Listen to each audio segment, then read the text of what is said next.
kayo dito? Yeah, customer ako, di ba?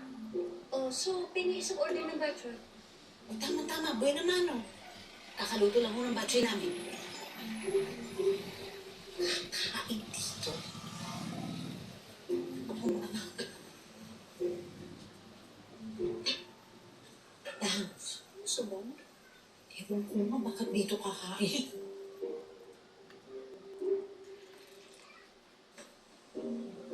Tama, mainit yan.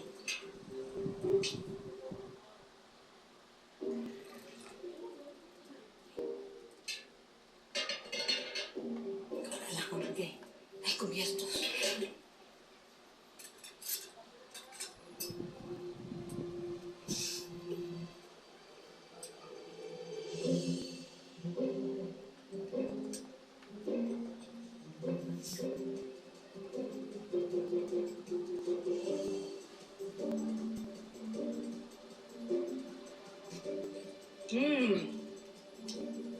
Consistent talaga kayo. Sarap ng batchoy nyo, grabe.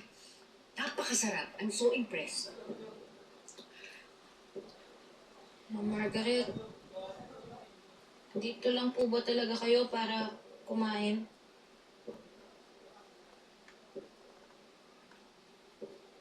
Well, meron akong gustong malaman.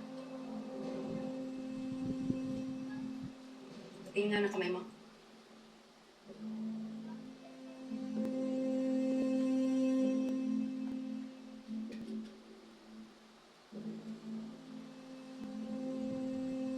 Tingin ang dalawang kamay.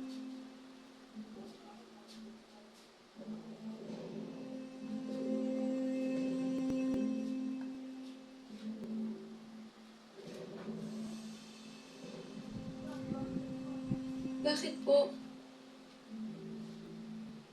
Okay.